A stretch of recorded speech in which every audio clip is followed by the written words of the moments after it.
साथियों, आज की इस ऑनलाइन परिचर्चा में आप सबका स्वागत है। आज का विषय है जाति दंश का सवाल और हिंदी रंगमंच की भूमिका। साथियों, दंश से जब भी यह शब्द आता है तो अक्सर आता है कि सांप का दंश, बिच्छू का दंश। दंश का मतलब होता है कांटा, सांप का कांटा, बिच्छू कांटा। और इस जो भारतीय समाज है उसमें सबसे बड़ा जो दंश है, कांटा है, वो है जाति व्यवस्था। और कहा भी जाता है कि सांप के दंश की तो दवाई मिल जाती है, बिच्छू के दंश की दवाई मिल जाती है, लेकिन जाति के दंश की दवाई नहीं मिल पाती। बुद्ध ने इसके खिलाफ सबसे पहले संघर्ष किया और इसमें कोई संदेह नहीं कि समाज से जाति का प्रभाव समाप्त करने में बहुत सीमा तक वो सफल भी हुए। लेकिन जाति के प्रभाव को पूरी तरह खत्म कर दें, जाति के नामक जहर का असर पूरी तरह खत्म कर दें, ऐसी कोई दवाई वो भी ढूंढ नहीं पाए।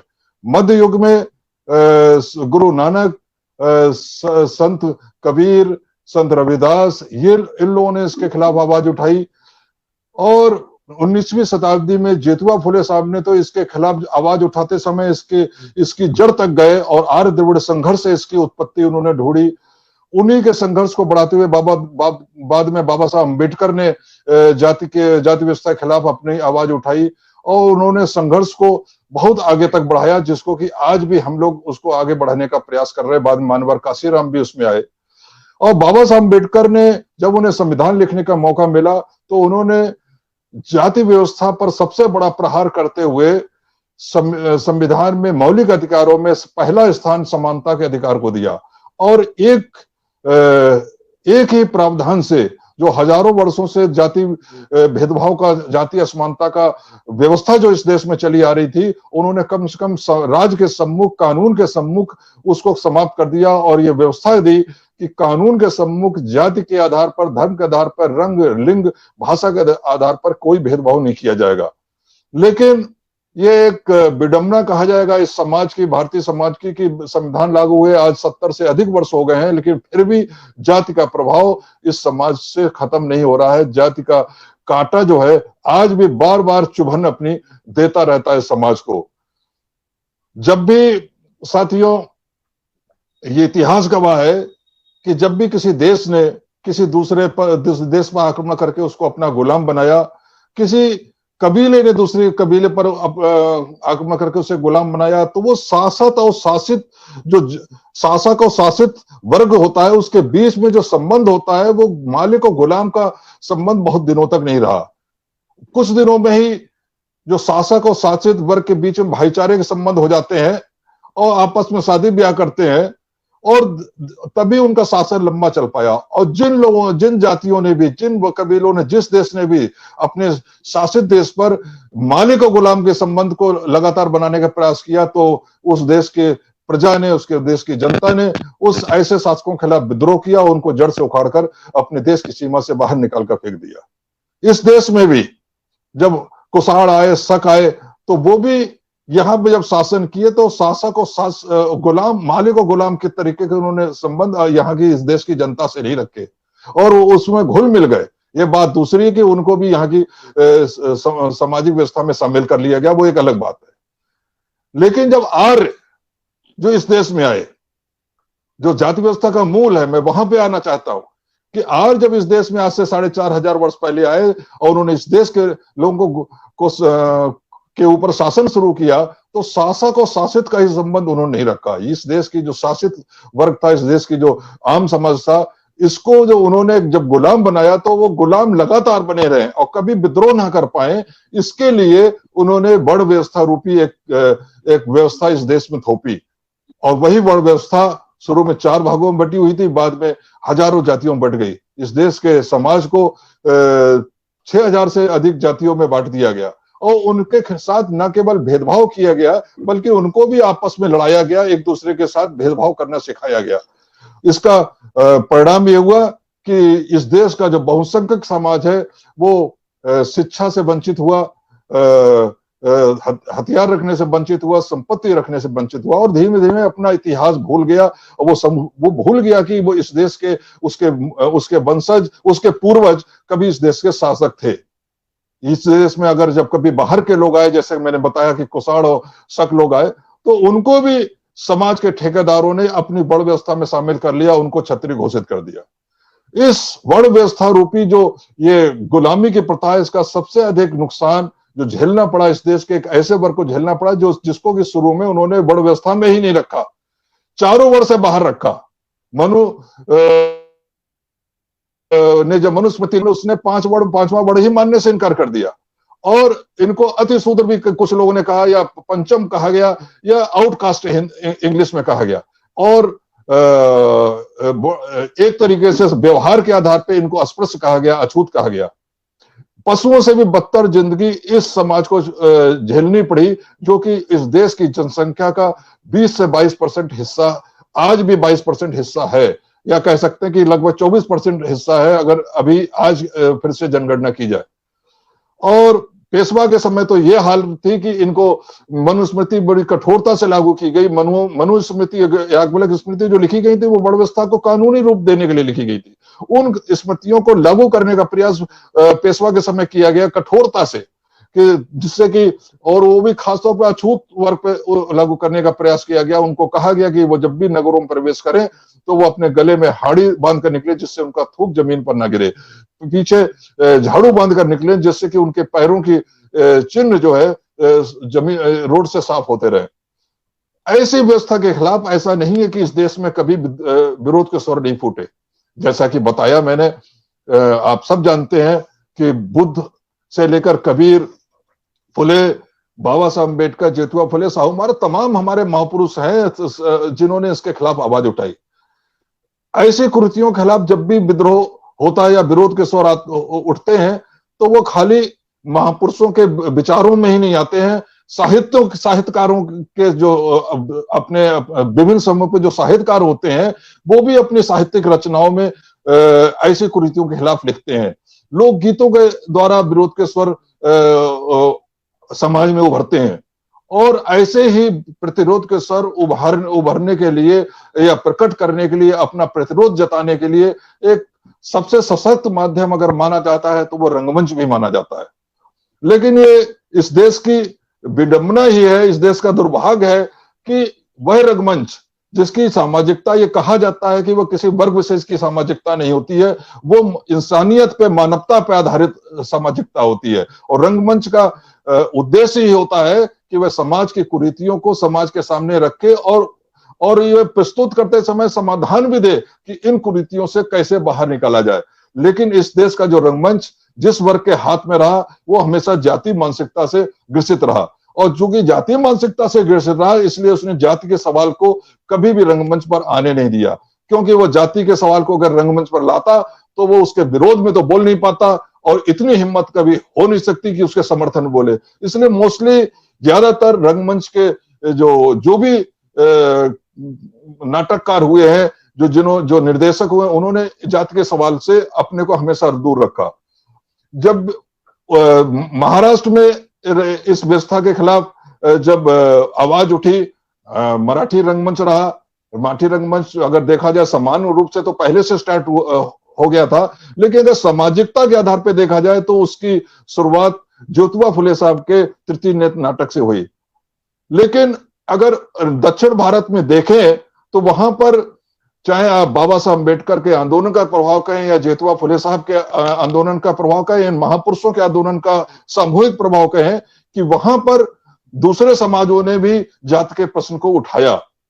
और दक्षिण में, जो सुदूर दक्षिण में जाए तो महाराष्ट्र, कर्नाटक और केरल और तमिलनाडु में, वहां पर जो कि जहां द्रविड़ आंदोलन बहुत सक्सेसफुल रहा, वहां तो जाति के सवाल को रंगमंच ने बहुत सफलता के साथ उठाया। लेकिन उत्तर भारत में जो मुख्य धारा का रंगमंच है, जो कि सवर्ण जातियों के हाथ में रहा, उन्होंने तो जाति के सवाल को कभी नहीं उठाया, हमेशा इससे दूर रहे। और इसमें कोई संदेह नहीं, कुछ छोटपुट घटना ऐसे मिलते भी हैं, जैसे कि एक जैन साहब हैं, उन्होंने अक्कर मासी पर नाटक किया है दिल्ली में। लेकिन ऐसे जो है उदाहरण बहुत कम मिलते हैं।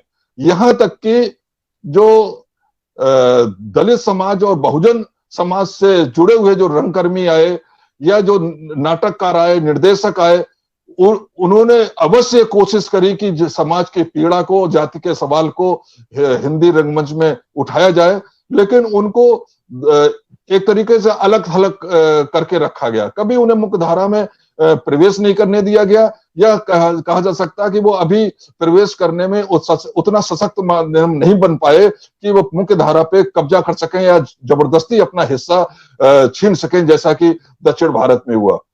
तो इन सब सवालों पर आज चर्चा करने के लिए कि हिंदी जो रंगमंच है, उत्तर भारत का रंगमंच है, वहां पे जाति का सवाल आज आधुनिक समय में 20वीं सदी में क्यों नहीं उठ पाया, 21वीं सदी में क्यों नहीं उठ पाया। तो उसके लिए आज हमारे साथ चर्चा करने के लिए हमारे साथ दो मेहमान हैं।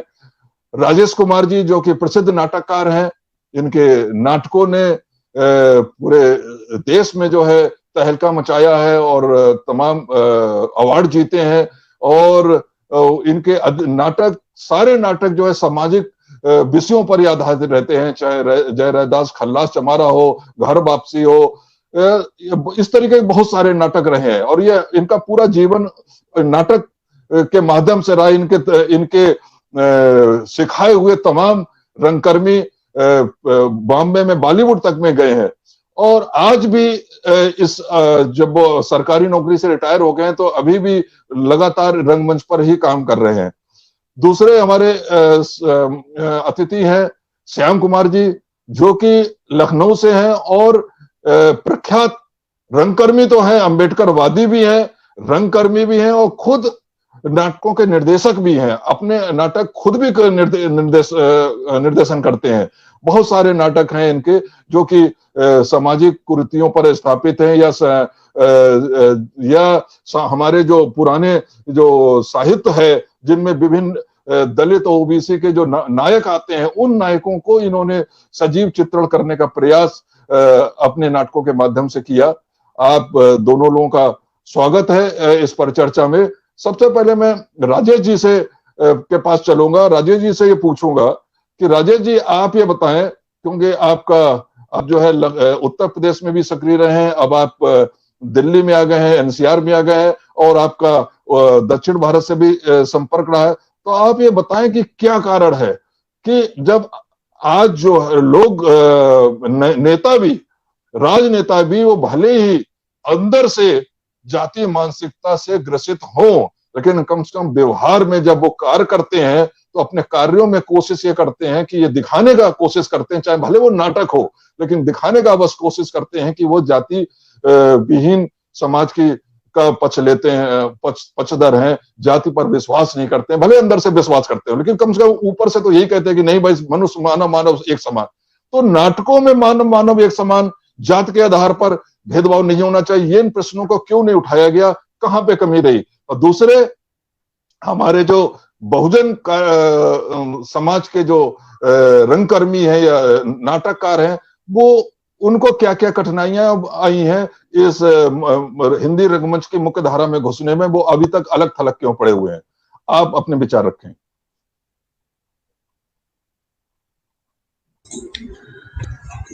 हाँ, जय भीम साथियों। हाँ, आवाज आ रही होगी? हाँ हाँ बिल्कुल वाजिब सवाल आपने किया है कि जो रंगमंच की आजकल हमारे वर्तमान में जो रंगमंच है, परिदृश्य है, उस परिदृश्य में उत्पीड़ित, शोषित और बहुजन कहाँ है? ये बहुत बड़ा सवाल है। वो है भी नहीं हिंदी रंगमंच में, क्योंकि आप देखेंगे कि बहुत तेजी से पिछले दिनों ये सवाल उठाया गया कि नहीं, हिंदी रंगमंच की जो मुख्य धारा है उसमें ये अब सवाल ही नहीं है। जैसा कि आज आपने विषय रखा है जाति दंश का सवाल, तो पहले मुख्य धारा के जो लोग जुड़े हुए हैं उनका इसी से ज्यादा नाइत्तेफाकी है। उनका ये कहना है कि रंगमंच में कोई ऐसा जाति नहीं है, रंगमंच में हम लोग कोई भेदभाव भी नहीं करते हैं, और इस तरह का सवाल को उठाना कोई बहुत ज्यादा जरूरी नहीं है। इसलिए आप देखेंगे मुख्य धारा में एक लंबे समय से, आजादी के बाद से, यह सवाल परोक्ष में है, सामने नहीं है, नेपथ्य में है। तो यह सवाल आज का नहीं है, यह सवाल बहुत पहले का है। ये आजादी के पहले भी जब अंबेडकर साहब और गांधी के बीच ये बहस चलती रहती थी, तो गांधी कहते थे कि अभी जो सवाल है कि स्वतंत्रता आंदोलन को हम लोग प्राप्त करना, बाकी सामाजिक जो लड़ाई है वो हम लोग बाद में कर लेंगे और वो दूर हो जाएगा, मैं उन्हें समझाऊंगा और समझाने के बाद वो मान लेंगे। इसलिए उनकी नजर में, गांधी की नजर में, ये बहुत बड़ा सवाल नहीं था। यही सवाल उस वक्त प्रगतिशील और जनवादी आंदोलन, उस वक्त नहीं, बाद में भी, आजादी के बाद में आप देखेंगे, उनके सामने ये बहुत बड़ा सवाल नहीं रहा जितने बड़ा सवाल थिएटर में सांप्रदायिकता या किसान मजदूर पर हो रहे शोषण, पूंजीवादी हमले, ये जितनी प्रखरता से ये उठाए गए, एक तरह से वाम धारा से जुड़े हुए लोगों थिएटर के बीच में, उतना ये जाति दंश के सवाल को नहीं उठाया गया, बल्कि इसे खारिज किया गया। बिल्कुल आज ये मानते हैं कि ऐसी आज के आधुनिक युग में भी आप इस तरह की बात कर रहे हैं। कहां है जाति? शहरों में देखिए लोग साथ साथ रह रहे हैं, खा रहे हैं, क्या कहते हैं, ऑफिस में जा रहे हैं, स्कूल में बैठ रहे हैं, तो वो कहां है? ये इस तरह का एक छद्म, क्या कहते हैं, असत्य गढ़ने की कोशिश की जा रही है और हमारे सामने स्थापित करने की कोशिश की जा रही है। लेकिन सच्चाई क्या यही है? जब हम कुछ ही वर्ष पहले ऊना के सवाल को देखते हैं, गुजरात एक सबसे आजकल मॉडल है हमारे देश के सामने, वहां हम देखते हैं कि 5 दलितों को वहां के सवर्णों ने एक गाड़ी के पीछे बांधकर नंगा करके कई किलोमीटर तक उसे मारते रहे। आज भी आप देखेंगे कई मंदिरों में आपको प्रवेश बना ही है, अगर किसी ने जाने की कोशिश की तो उसको मार दिया गया, दंड दिया गया। जो सवाल पहले 1925, 1927 में बाबा साहब ने जो लड़ाई लड़ी, वो लड़ाई 27 साल 1927 की लड़ाई जो है, या 1930 में काला राम मंदिर प्रवेश की जो लड़ाई है, आज भी बरकरार है। मंदिरों में नहीं जाने दे रहे हैं। अगर किसी ने शादी कर ली दूसरी जाति से, अगर निम्न जाति के किसी युवक ने अपर कास्ट के किसी लड़की से शादी हो गई, उसकी प्रेम हो गया, तो आप देखिए आए दिन, कल ही एक पिता ने अपने लड़की और दामाद दोनों को काट कर और थाने में अपने आप को सुपुर्द कर दिया। तो ये जो कह रहे हैं मुख्य धारा के रंगमंच में कि जाति है ही नहीं, जाति खत्म हो गई है, वो एक यूटोपिया खड़ा करते हैं। और हमारी लड़ाई जो है पूंजीवाद के खिलाफ लड़नी है, साम्राज्यवाद के खिलाफ लड़नी है, कॉरपोरेट के खिलाफ लड़नी है। और कॉरपोरेट के पीछे जो ब्राह्मणवादी चेहरा है, आप देखेंगे कहीं ना कहीं बचाने की कोशिश करते हैं। मार्क्स ने कहा है कि इतिहास हमारा वर्ग संघर्ष का इतिहास रहा है, लेकिन मैं उसमें एक शब्द और जोड़ देना चाहता हूं कि हमारा इतिहास जो है वर्ग संघर्ष से भी पहले वर्ण संघर्ष का इतिहास रहा है। अब विशेषकर थिएटर में अगर देखें, थिएटर की उत्पत्ति ही वर्ण संघर्ष के बीच से निकल कर आया है। मैं अगर पूरे अतीत में जाए 4,500 हजार साल पहले के, तो उस वक्त आखिर रंगमंच का जो हमारे सामने उत्पत्ति हुई है, आखिर किन परिस्थितियों में हुई? जैसा कि मैथोलॉजी में लोग बताते हैं कि लोग ब्रह्मा के पास गए और कहा कि शूद्रों को शास्त्र पढ़ने की, न लिखने की, न सुनने की इजाजत है, तो आप एक ऐसा शास्त्र रचिए जो निम्न वर्ग को, जो हमारे हाशिए पर लोग हैं, वो लोग भी वंचित न हो जाएं, क्योंकि उनके लिए वेद पुराण जितने भी हैं, ब्राह्मणवादी साहित्य नहीं पढ़ सकते हैं। तब भरत मुनि ने ये क्या कहते हैं नाट्य शास्त्र को लिखा। तो अर्थात ये पूरा जो है ये लिखा ही गया है, पूरा नाट्य शास्त्र ही एक तरह से पूरा बहुजन समाज का है, उन्हीं के लिए लिखा गया है। ये तो दूसरी बात है कि आपस में कंट्राडिक्शंस फिर निकल आए। जब पहला मंचन जब हो रहा था, जब भरत मुनि ने नाट्य शास्त्र लिखने के बाद और कहा कि अब इसका मंचन किया जाए, तो उसी सिद्धांत के आधार पर वो मंचन हुआ अमृत मंथन।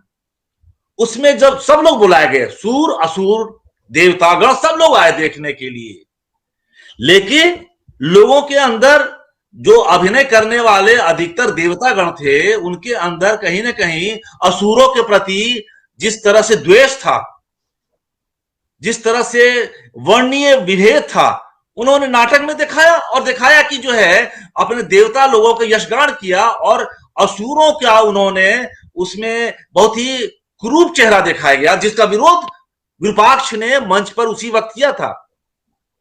और विरोध करने के कारण कहा कि हमारे समाज का, जिस समाज के लिए लिखा गया है, उसका इतना गलत चित्रण हम बर्दाश्त नहीं करेंगे, हम विरोध करते हैं।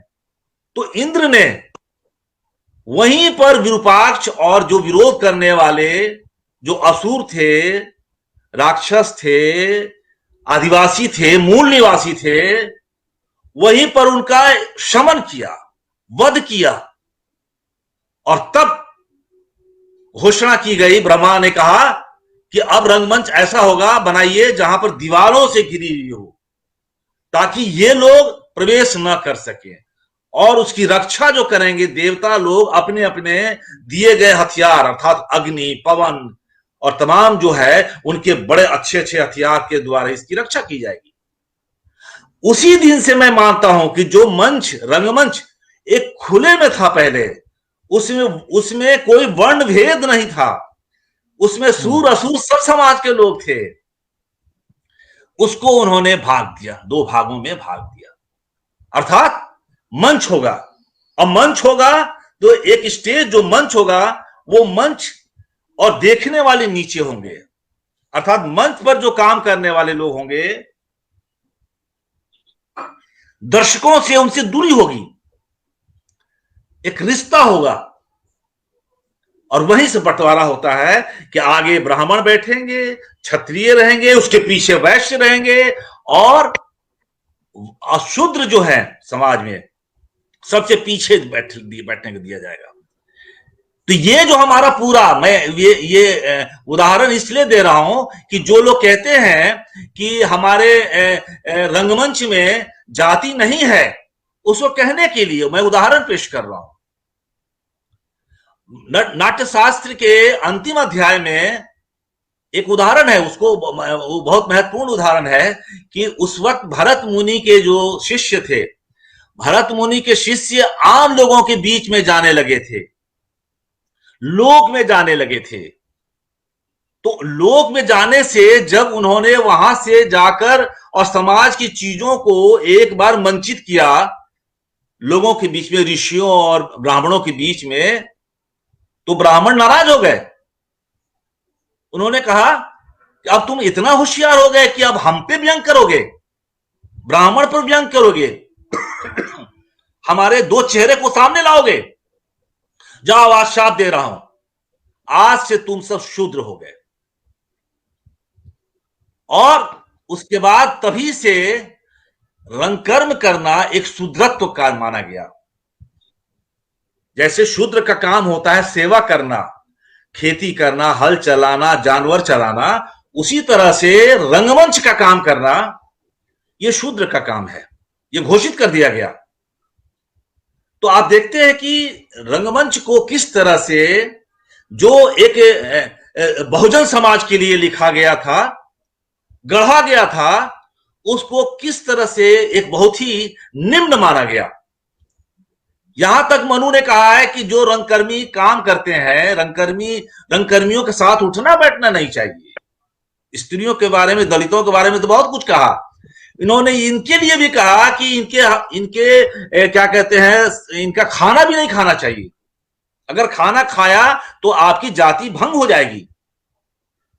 तो इसी जो है कि कहने मतलब है, जो जाति दंश का सवाल है, उस जाति दंश के सवाल को रैदास भी अपने जब समाज में जब देख रहे हैं, दोनों सेना नाई ने उस वक्त 15वीं 16वीं शताब्दी में कबीर रैदास संवाद एक नाटक लिखा था, दो पात्र का, दो रैदास और कबीर दोनों, और दोनों के माध्यम से यही जाति का सवाल उठाए गए थे।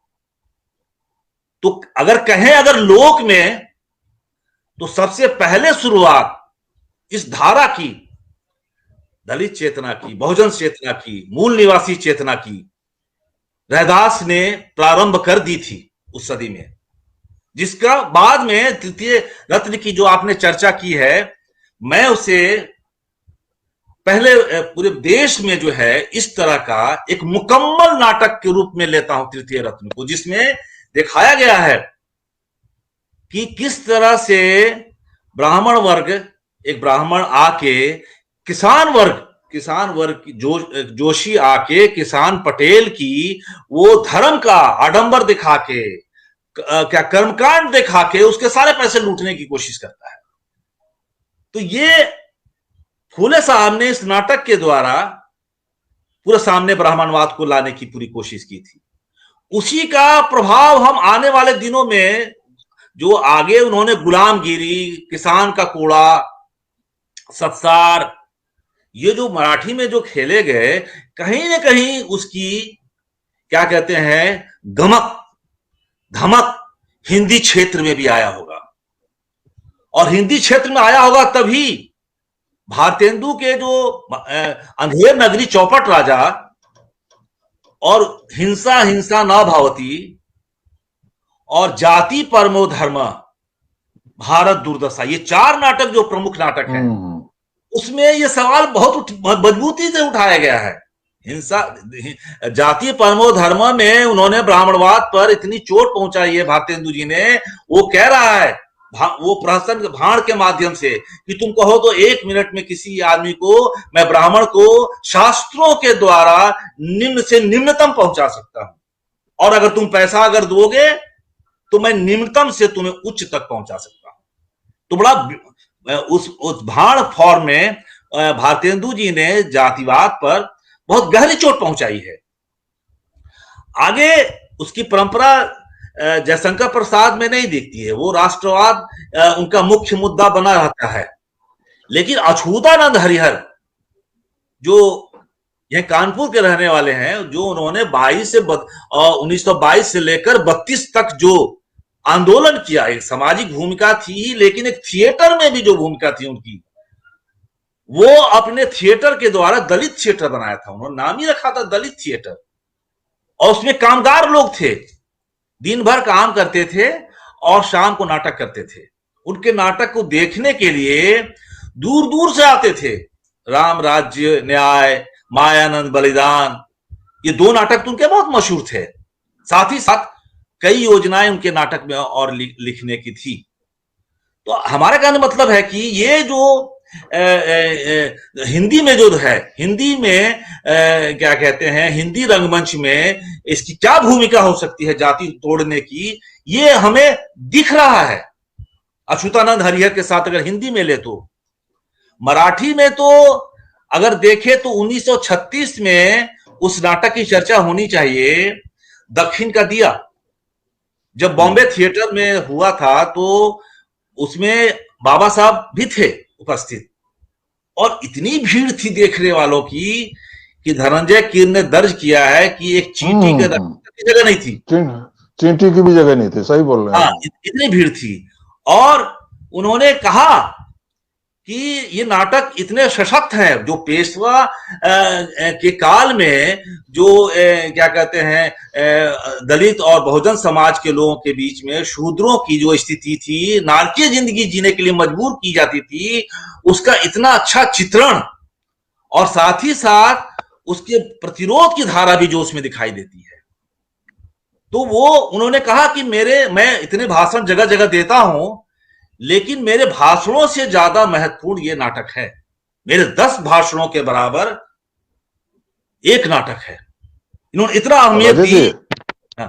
अजय जी, हाँ। मैं यहाँ ये पूछना चाहूंगा, क्योंकि इससे फिर श्याम कुमार जी के पास भी जाना है हाँ। कि हाँ। आप कि जैसे कि जब वहां पर तो ज्योतिबा फुले साहब का था, और जो आपने इनका बाबा साहब का जिसमें उपस्थित थे, और बाकी धनंजय कीर ने लिखा है कि उसमें चींटी इतनी भीड़ थी कि चींटी की भी रखने की जगह नहीं थी। उस तरह का प्रयास उत्तर भारत में अगर बहुजन नायकों की ओर से देखा जाए तो अच्युतानंद जी ने किया, आपने बताया उसको। हाँ।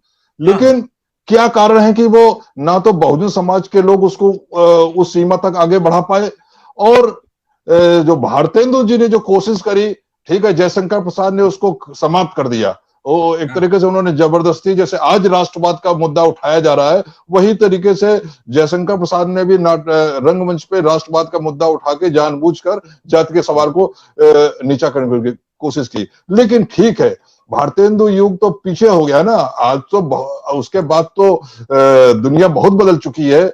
पूरा जो है वैश्वीकरण हो रहा है पूरे संसार का। तो आज भी लोग आए दिन जब जाति घटनाएं होती रहती हैं, आप देखिए जैसे हाथरस की घटना हुई, जैसे हाँ। जहां पर एक बच्ची को जो जला के मार दिया गया, उसको रेप किया गया, उसके बाद उसकी जब मरने वाली लाश आई तो उसके परिवार को भी शामिल नहीं किया और रात में पुलिस ने जला दिया।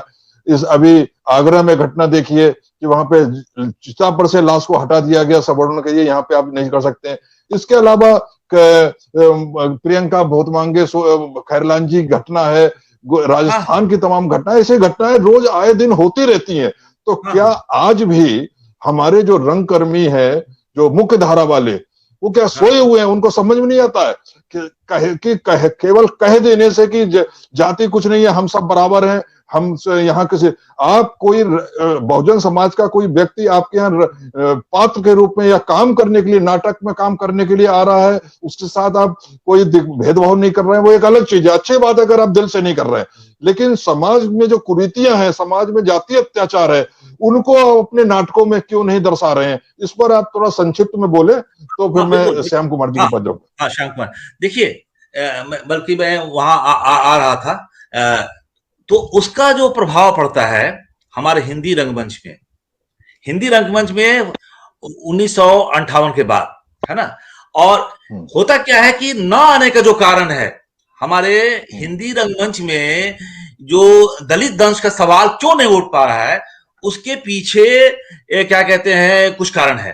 पहला कारण यह है कि आजादी के पहले जिस तरह से एक प्रगतिशील और जनवादी धारा रही है, और आजादी के बाद जो है आप देखेंगे सत्ता का जिस तरह से सत्ता पर और उसके सांस्कृतिक आंदोलन पर जिस तरह से अभिजात लोगों का उस पर कब्जा होता है, तो उन लोगों ने उनकी नजरों में और एक एजेंडा के तहत जो है कि उन्होंने एक तरह घोषित कर देते हैं कि मुख्य धारा का रंगमंच यही है, जबकि बहुत सारी घटनाएं तब भी हो रही थी। माने दलितों पे, वंचितों पे, उत्पीड़ितों पे जो शोषण है, ऐसा नहीं कि आजादी के कुछ उन दिनों नहीं हो रहा था, बाद में। और लेकिन हुआ क्या कि मुख्य धारा के रंगमंच जो है, आप अभी भी कहेंगे मुख्य धारा के रंगमंच का पूर्ण रूप से वो ब्राह्मणवादी रंगमंच है, ये अगर नट शेल में कहा जाए, क्योंकि उसी नजरिए से वो सोचते हैं।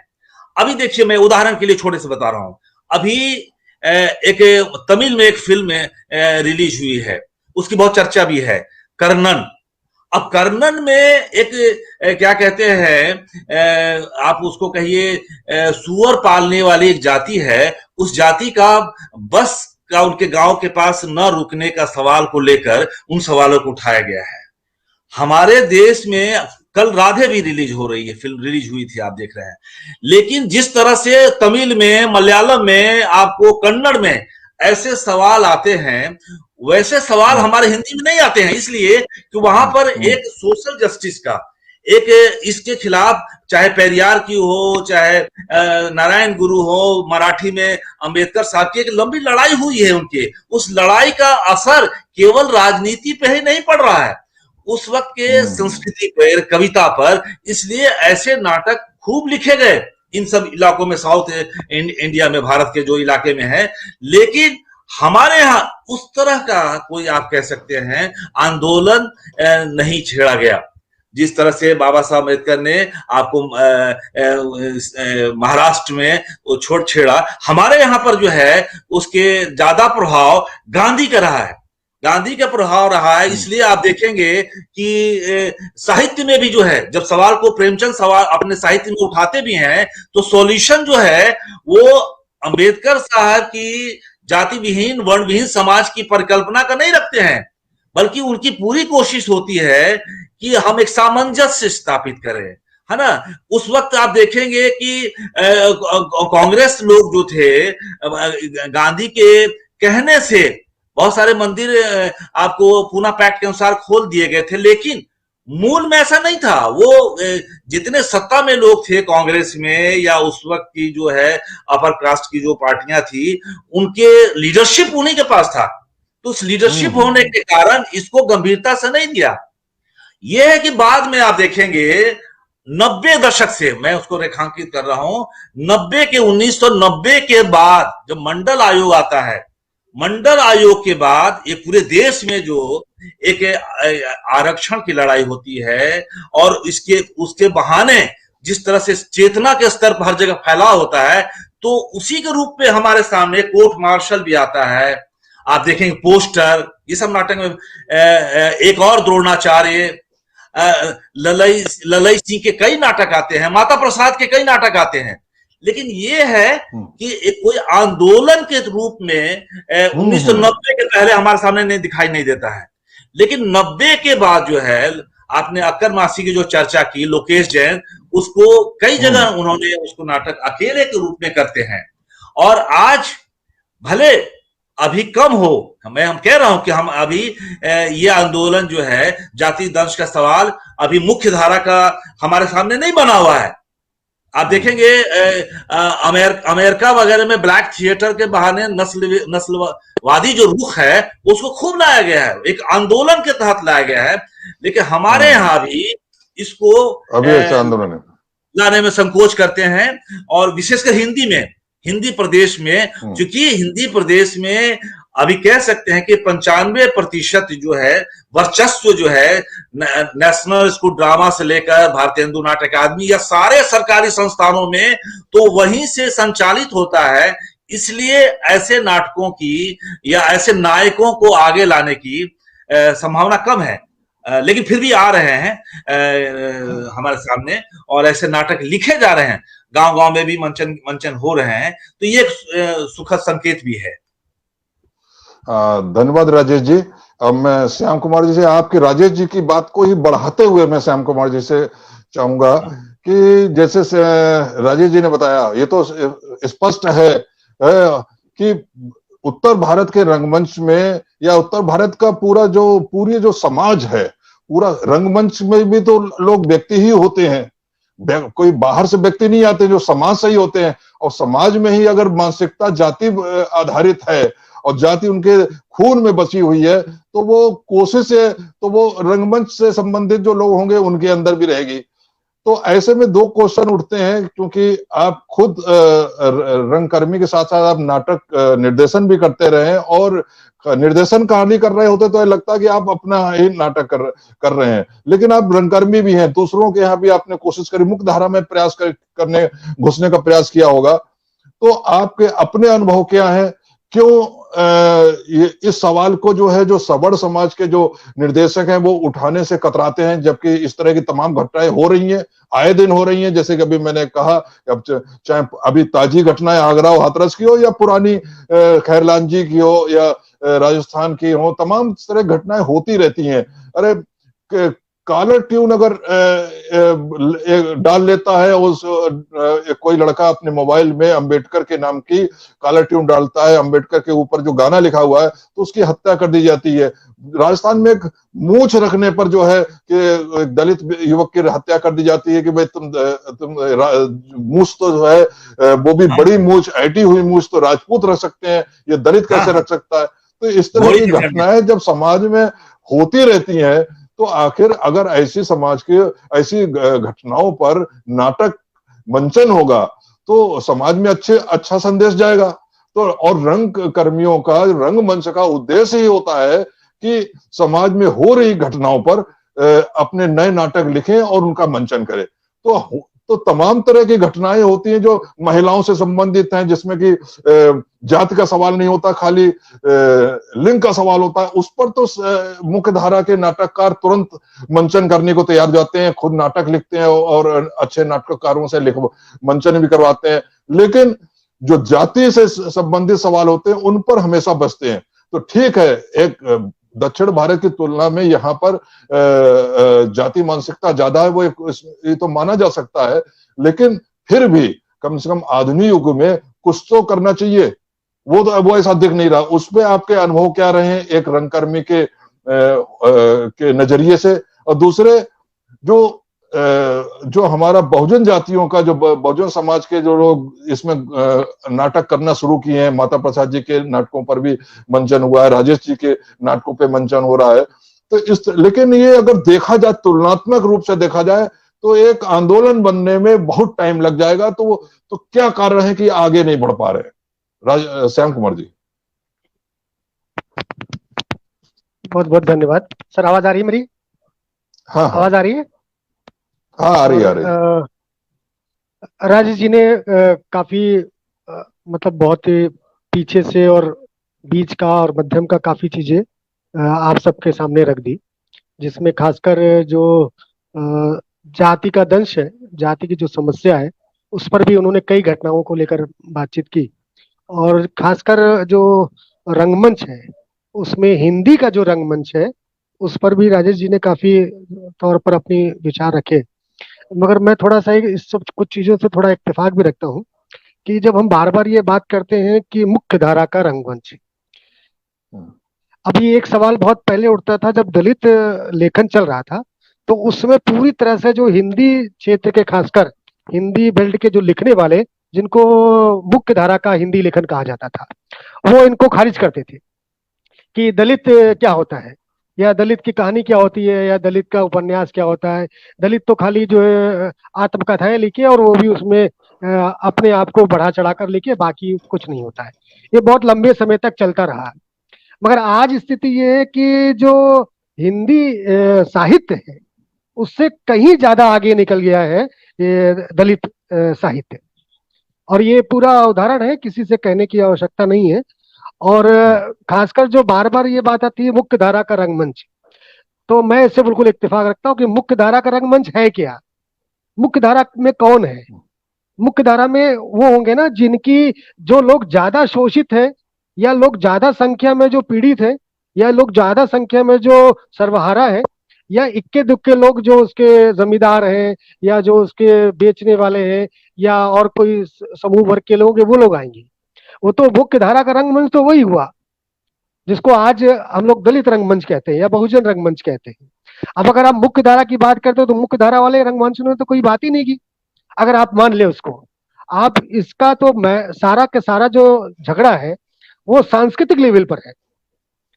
अब दो चीजें देख लीजिए, सांस्कृतिक लेवल पर कैसे डेवलपमेंट हुआ, राजेश जी ने थोड़ा सा उसको पकड़ा भी और इशारा भी किया, क्योंकि राजेश जी काफी समय तक रहे भी उस परिक्षेत्र में, जो राजेश जी को काफी उनका कटु अनुभव भी है उस बात का। मैं भी रहा, मगर मेरे पर कभी ऐसी कोई लोगों ने कुछ अटैक करने की कोशिश नहीं की कि मैं खुद ही उनको अटैक कर देता था। मैं उनके साथ ज्यादा घुलने मिलने वाला काम मैंने नहीं किया। श्याम कुमार जी, आप श्याम कुमार जी, मैं बीच में थोड़ा सा आप स्पष्ट करते हुए करना चाहता हूं।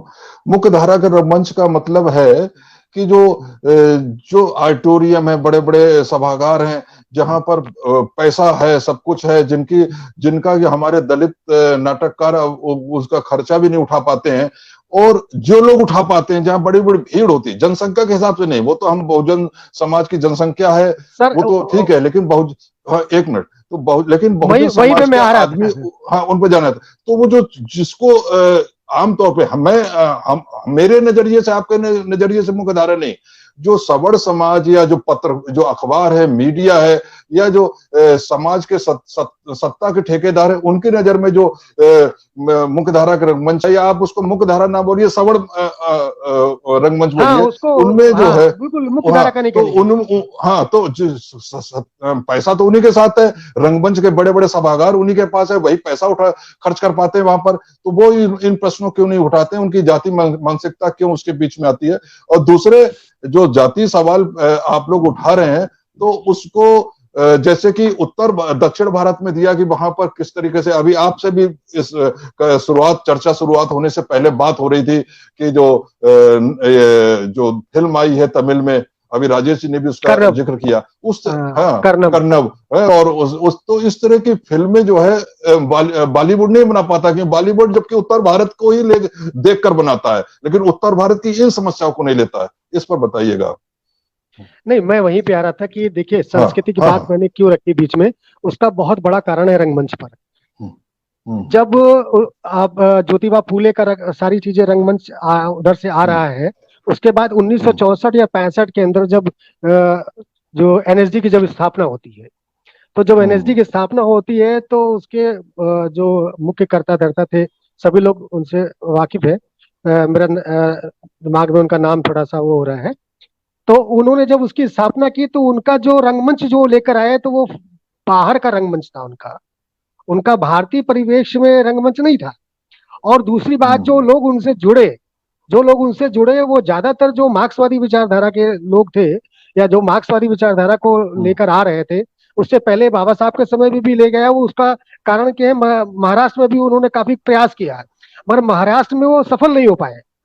महाराष्ट्र में सफल इसलिए नहीं हो पाए कि वहाँ ज्योतिबा फूले से लेकर और अन्ना भाई साठे से लेकर बहुत लंबी परंपरा, और उसके बाद जो है आपका ये दलित पैंथर से लेकर सारे आंदोलन चले आ रहे थे, इसलिए हम्म, उनका ज्यादा उसमें घुसपैठ नहीं हो पाई, कोशिश बहुत की उन्होंने, तो इसलिए वहां ज्यादा डेवलपमेंट नहीं हुआ।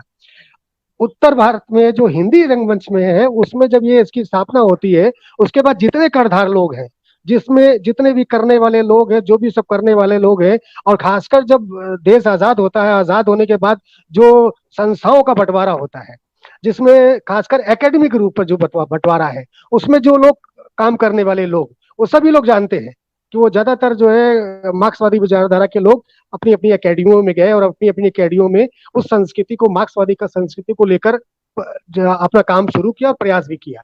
मगर उसमें फिर वही जाति के सवाल पर कोई जवाब बात नहीं की।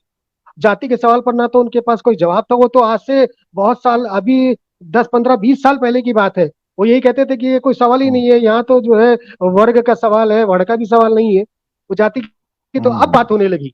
जब ये बिलास राव जो कवि था, उसके जब देहांत हुआ, जब उसने जय भीम कामरेड को लेकर नारा लिखा और बड़ी बुरी तरीके से वो किया, तब इस बात को लेकर चर्चा शुरू हुई, तो महाराष्ट्र से ही चर्चा शुरू हुई। तो ये तो खैर बात है, तो इसकी गड़बड़ी यहीं से हुई, गड़बड़ी यहीं से हुई। तो जितने नाटककार, लिखने वाले लोग नाटककार हैं, उसमें नाटककार में अगर आप देखें तो गिने चुने लोग, जो हिंदी आप जिसको मुख्य धारा कहते हो, उसमें नाग गोडसे जी का दलित नाटक है, जो और त्रिपुरारी शर्मा का जी का जो है वो, मैंने कुछ उसको वो भी किया है, त्रिपुरारी जी शर्मा जी का जो है ये एक बांझ पार्टी, ये नाटक है। मन्नू भंडारी का जो है नाटक नहीं था, उपन्यास था, जिन्होंने महाभोज, वो नाटक है। उसके बाद नरेंद्र कोहली का शंभू हत्या है, और शंकर शेष जी का पोस्टर है भीष्म मशानी का जो है कबीरा खड़ा बाजार में, और उसके हबीब तनवीर जी का है जमादारी नाटक। मगर आप अगर इनको भी आप देखेंगे, चाहे इनका साहनी जी का नाटक हो, भीष्म शाह जी का कबीरा खड़ा बाजार में, पर पूरा परिपेक्ष जो है, कबीर को जो लाने का जो परिपेक्ष है, या कबीर की जो विचारधारा लाने का परिपेक्ष है, वो पूरी तरीके से सौरवादी मानसिकता हम्म, को लेकर है। उसमें किसी भी तरह का कोई वो नहीं है। अब जैसे स्वदेश दीपक जी का नाटक है, कोर्ट मार्शल नाटक है, उन्होंने सवाल को जरूर उठाया, मगर कहीं ना कहीं जो जो मानसिकता है, वो कहीं ना कहीं उससे अलग नहीं हो पाते हैं। इसी तरीके से आप त्रिपुरारी शर्मा जी का जो नाटक है, उसमें भी यही है। तो जो लोगों ने नाटक लिखे, ऐसा नहीं कि नाटक नहीं लिखे, और नाटक वंचित भी हुए, वो एनएसजी में भी हुए कई जगह, मगर पूरी तरीके से उसको दलितों के सवाल पे, या जाति के सवाल पे, या जाति जो शोषण है उसके सवालों पे ये नाटक नहीं हो, और आज भी ये स्थिति बरकरार है। अब मैं खासकर उन लोगों के भी नाम बताना चाहूंगा जो वास्तव में, जिन्होंने दलित रंगमंच को, या दलित रंगमंच को, या दलित के सवालों को, या दलित जाति के, या दलित के प्रश्नों को उठाने का प्रयास किया। उसमें अगर देखा जाए तो सबसे पहले अगर मता जो जिसको राजेश जी ने भी बताया भी, अच्युतानंद जी के बारे में। तो शुरुआत हिंदी रंगमंच में अगर देखा जाए तो अच्युतानंद से ही होती है, जो खासकर दलित रंगमंच है। 1922 से लेकर 1932 तक उन्होंने लगातार 4-5 नाटक लिखे, जिसमें से 4 उनके 3-4 प्रकाशित भी और मंचित भी है। उसके बाद जो है आपके ललित सिंह यादव, जिन्होंने एकलव्य लिखा और उसका मंचन भी हुआ। उसके बाद माता प्रसाद जी के बहुत से नाटक है। उसके बाद सूरजपाल चौहान के नाटक है। उसके बाद मोहनदास नरेश के हेलो कामरेड, और ओम प्रकाश वाल्मीकि का दो चेहरे, और यहीं पर आपके दिल्ली में जो क्रमशील भारती है, उन्होंने कई नाटक लिखे, उसके मंचन भी हुए। तो लोगों, मगर चक्कर ये सवाल यही जैसे बात कही ना, कि जो लोग एकेडमी में बैठे हैं वो आपकी विचारधारा से या आपके उस पे नहीं है, तो वो आपके नाटकों को ना छापने का प्रोत्साहन देंगे, ना आपके नाटकों के मंचित होने का प्रोत्साहन देंगे। कि क्योंकि सारा पैसा जो है, जो गवर्नमेंट के पास जो पैसा जाता है, वो किसी एक व्यक्ति का नहीं जाता है, उसमें सारे लोगों का टैक्स से पैसा जाता है। मगर कुछ ही वर्गों का उसमें भला देखते हुए, कुछ ही वर्गों की मानसिकता को देखते हुए, कुछ ही वर्गों को लेकर उनके अवार्ड भी सब तय है, उन्हीं की कमेटियों में वही अवार्ड बांटते हैं, वही सारी जगह रहेंगे, वो एनएसडी की कमेटी में रहेंगे। मैंने तो बंशी कौल जी हमारे बीच में नहीं, वो हमारे गुरु भी थे, मैंने भी उनसे इन सवालों को लेकर बातचीत की थी। वो काफी नाराज भी होते थे हमसे कि यार तुम दलित के सवाल, दलित की बात क्यों करते हो, दलित रंगमंच क्या होता है, ये क्या होता है। कई जगह ये उन्होंने इस बात का वो किया, मगर मेरी उनसे काफी इस बात को लेकर वो भी रहा कि ऐसा नहीं है। आप लोग जो सवाल उठाते हैं वो एक राजा के सवाल है। एक नायक जो हमारा है, वो नायक को जब तक आप नहीं लाएंगे, आपको जो दलित का जो नायक है, अगर मुंशी प्रेमचंद जी की कई कहानियां हैं, उसमें भी कहीं भी दलित जो है कहीं नायक के रूप में नजर नहीं आता। वो शोषण तो होता है, वो उसी में वो अपनी मान लेता है कि यही से हमारा है। आज की तारीख में जो हिंदी रंगमंच का जो बुरा हाल है, मैं ये कहता हूँ मुख्यधारा का जो रंगमंच की बात करते हैं, उसमें भी अच्छे नाटक कहाँ रहते हैं, उसमें भी अच्छे मंचन कहाँ होते हैं, उसमें भी बहुत अच्छे सवालों पर लेकर या बहुत अच्छे उस पर लेकर नाटकों का मंचन नहीं है। जो भी नाटक है या तो विदेशों के नाट रूपांतर होते हैं, विदेशों की कहानियां होती है, या पौड़ी कथाओं पर कहानियां होती है। वो सवाल नहीं है जो वास्तविकता के सवाल है, उस पर ना तो कोई करने के लिए कोशिश करता है, और एक तो भय बहुत पड़ा है उनके अंदर, डर बैठा हुआ है कि अगर वो इन सवालों पर नाटक करेंगे तो वो जो उनकी बिरादरी बनी हुई उससे बाहर हो जाएंगे, उनको नाटक मिलना बंद हो जाएंगे, ग्रांट मिलना बंद हो जाएगी, चीजें मिलना बंद हो जाएंगे, ये सारी चीजें हैं। अब मैं आता हूँ साउथ पर, जो आप बात कर रहे थे, तो साउथ में ये चीजें नहीं हो पाई, क्योंकि साउथ में जो रहा उनका अपना खुद का क्या नाम है, नारायण स्वामी से लेकर और पेरियार साहब से लेकर ये लगातार आंदोलन चलते रहे। उस आंदोलन में जो आज का परिवेश, जो उनका जो थिएटर से लेकर फिल्म तक जो तैयार हुआ है, आज उनकी फिल्में देख लिए तो आपको लगेगा क्या सवाल, इतने जबरदस्त सवालों को लेकर आ रहे हैं और इतने बेहतरीन तरीके से उसकी प्रस्तुति है, उसका एक्टर भी है अच्छा है, उसका डायरेक्शन भी अच्छा है, लाइट म्यूजिक से लेकर वो आपके बॉलीवुड को भी उन्होंने फेल कर रखा है। कई लगातार फिल्में ऐसे हैं, जैसे मलयालम में कई फिल्में हैं, उसके बाद तमिल में फिल्में हैं, और कई तरह के लोग इस पर काम कर रहे हैं। हिंदी रंगमंच में अगर आप ये सोचते हैं तो मुझे नहीं लगता कि हिंदी रंगमंच में इस तरह के सवाल आगे भी उठाए जाएंगे या लोग उठाएंगे। ये उन्हीं की जिम्मेदारी है जो इस बात को समझते हैं, जो इस बात की पीड़ा को जानते हैं, जो इस बात की विचारधारा को मानते हैं, जो इस बात की आंदोलन को आगे ले जाना चाहते हैं। उनका बहुत बड़ा दायित्व है कि वो आगे आए और वो लिखना शुरू करें और वो मंचित करना शुरू करें। वो चाहे मुख्य धारा में उनको लेने के लिए लोग आए या ना आए, उसको किनारे करिए। जिस तरीके से अभी एक राजेश जी बात कर रहे थे कि जो पांचवा वेद, हम तो पांचवा वेद को ठुकराते हैं, हम नहीं मानते पांचवा वेद को। क्यों माने भाई, हम हमारा खुद का परिवेश है, हमारी खुद की चीजें लिखी हुई है, ये तो गालमेल करके उन्हीं का लिखा हुआ है, हमको फंसाने के लिए लिखा हो गया है। हम क्यों लिखे भाई, हम क्यों माने भाई, जब हम किसी वेद को मानने को तैयार ही नहीं तो हम इसको क्यों मानेंगे। हमारा तो खुद का अपना सांस्कृतिक है, हमारी खुद की साहित्य है, हमारा खुद का सांस्कृतिक है, हमारा खुद का सांस्कृतिक आंदोलन है, हमारा खुद का इतिहास है। हम उसको लेकर आगे बढ़ेंगे, उसको आगे लेकर बढ़ना चाहिए। और जो लोग भी इसमें प्रगतिशील लोग हैं वो आगे आ रहे हैं। ऐसा नहीं है कि खाली दलित जाति से ही लोग आ रहे हैं, दलित जाति के अलावा भी जो लोग हैं वो भी इसको अप्रिशिएट करते हैं और आगे आते हैं, क्योंकि उनके अंदर भी सोच लगती है कि भाई हम ये हजारों सालों से ये जो चीजें हम मानसिकता को लेते चले आ रहे हैं, इसमें हमारा भी दायित्व बनता है कि हम आगे लेकर चलें। बस ये है कि थोड़ा सा डर उनके अंदर जो बैठा है, वो आने वाले समय में वो डर भी खत्म होगा। जी सर, बताइए सर। हाँ, धन्यवाद श्याम कुमार जी। मैं राजेश जी से की तरफ दोबारा आ रहा हूँ। राजेश जी, श्याम कुमार जी की ने जो बोला कि भाई हमारा तो ये लड़ाई सांस्कृतिक संघर्ष है, वाकई ये सत्य है कि हमारा जो संघर्ष है, हमारी लड़ाई वो जाति का संघर्ष नहीं है, हमारी लड़ाई संस्कृति की लड़ाई है।